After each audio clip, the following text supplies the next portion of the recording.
So like you mentioned that, and I didn't think we were going to go to this conversation, but I feel like it kind of flows into it well. You mentioned before talking about like, when there is the losses, it's good to have that support system, that family that like, Yeah. you kind of like rely on and what have you. In terms of like when you're in it though, right? And you mentioned this, like you want to be great, right? Like that's the goal. Like I want to be great, whether it's greatest of all time, whether it's greatest at my Whatever. position, Yeah. Whatever that looks like. Yeah. It's all whatever it good. is, like greatness in of itself.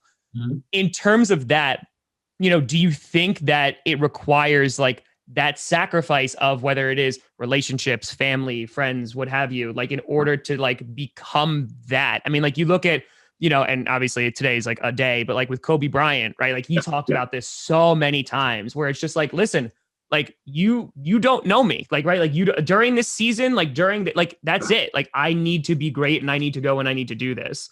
So I'm curious Yeah. if like, your thoughts on this. Obviously, like you have a family, you have a support system, what have you. How does that get balanced of like, I need to be the very best that I can possibly be and also trying to maintain that? Well, I think that I can speak towards myself, and then you can speak towards looking at data, an example. So for Sure. myself, yes, knowing the type of person I am, I don't do really well multitasking. So for me to be great at something, I have to go full force and give it all my attention and cut out whatever I believe to be other distractions. And when I do have distractions, they usually take away from what Sure. I'm doing.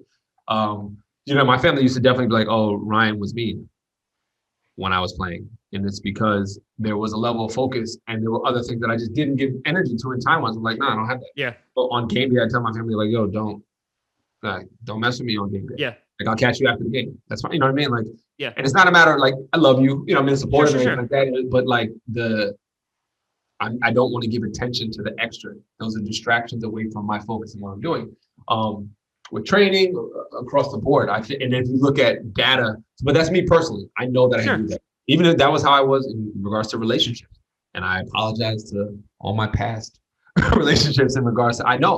Yeah. I know I wasn't the best quote unquote partner. I know I wasn't the best probably in friendship across the board, just Sure. because my level of. I also knew that what I was doing was finite, and there was an That's a good end point. game. Yeah. Like I only have a certain amount of years to do this, where literally it's going to end, whether it by force, whether somebody tells me I'm not going to be able to do it anymore, but Yep. that's it. So I'm trying to take this craft and make the most of it while I can.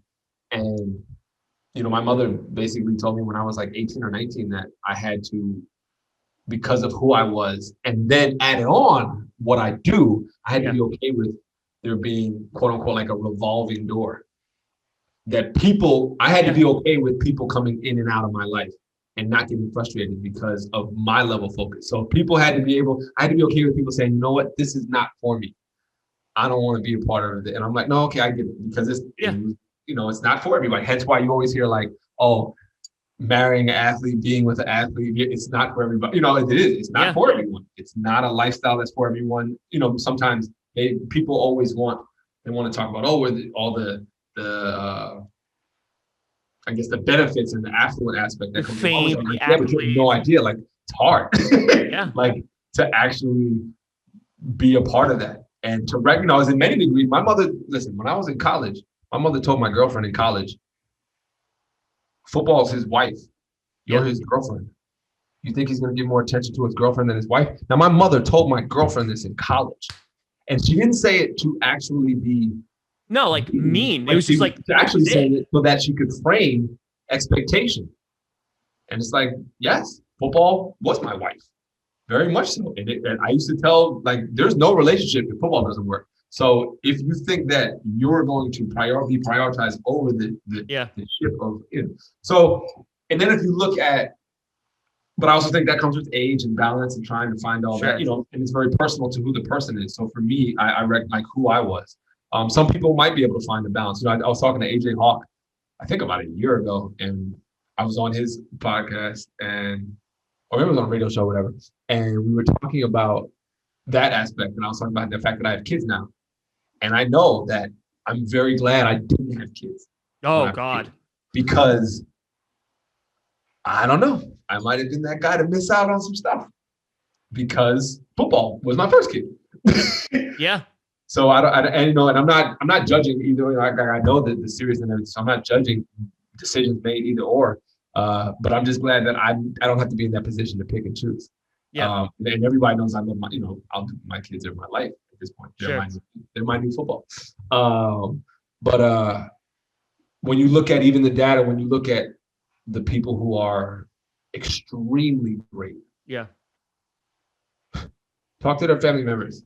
yeah. See if it was easy. I'm just saying, like, get the perspective of their experience, and let them say how challenging it was. This is why when with the tragedy that happened to Kobe, when people are like, "Oh my goodness, I feel so sad. I'm worried for Vanessa." I'm like, let me explain something to you. Vanessa is the least person that I'm worried about. You know why? Yeah. Because she was Kobe Bryant's wife. Yeah. To be Kobe Bryant's wife, you're going to war. You got to be the truth. Yeah. There's no way that you could deal with the energy and everything that Kobe gives off, and this, the stealth and the stoic about Kobe, and not be serious and legit and worthy of. Vanessa, I already know Vanessa's the truth, because even if she wasn't initially when they started dating and it rubbed off, guess what? You couldn't have asked the greatest rubbed off on her. So yeah, she'll be okay, and she will understand how to navigate, and her strength will be remarkable. So, but yeah, I think that's really interesting. If you look at like the families of, and their perspective might all be positive. Like, sure. I'm sure my family doesn't have an all positive. They probably thought some of the stuff was unhealthy. But in that moment, it was what I felt was best. The game of football is unhealthy. Oh, 100%. So for me, it was like, I know this sport is unhealthy. This but is for me to be great at it, I have to some degree be unhealthy. So yeah. So so when you're not in it, right? So like your last down of playing football, like, is there an adjustment? I mean, obviously, like physically and stuff like that, but like mentally, that like, I don't have to think about football anymore, because you go from this thing of like it's all consuming, right, in which it literally is dominating every waking moment of your life, and now it's not.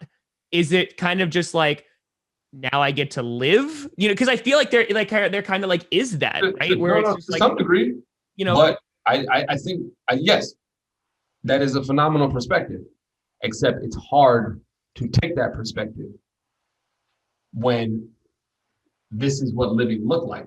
Because now it's like, I don't know how to live, or what is life? Yeah. What is living without this?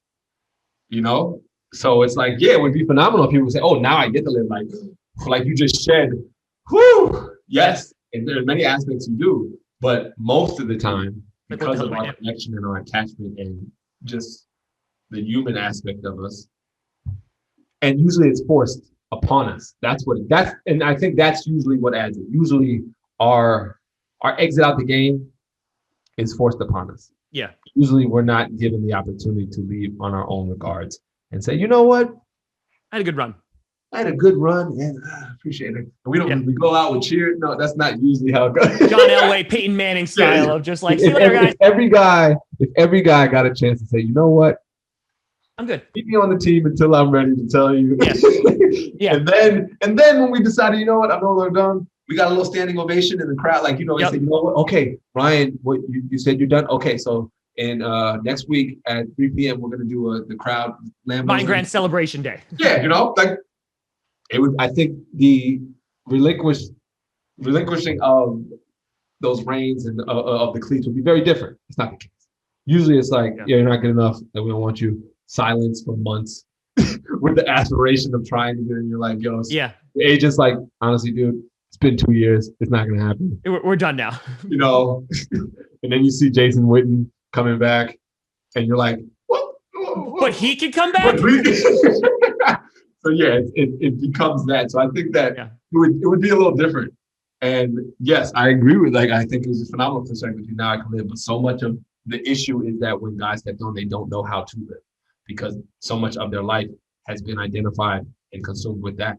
And just from the sense of waking up and not having a schedule, waking up and being like, Okay. Remember I said, I think I joked about this when I was young. The first time my first season out, when I got like a public gym membership.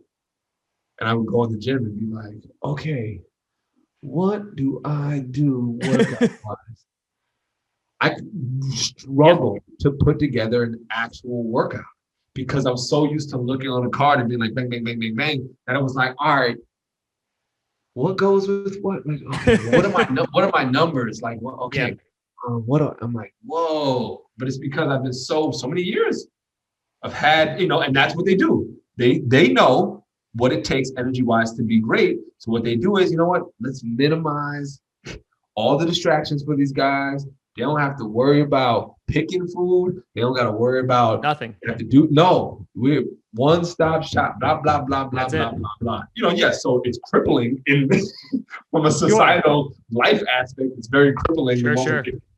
You know what they should do? I need to talk to the NFLPA.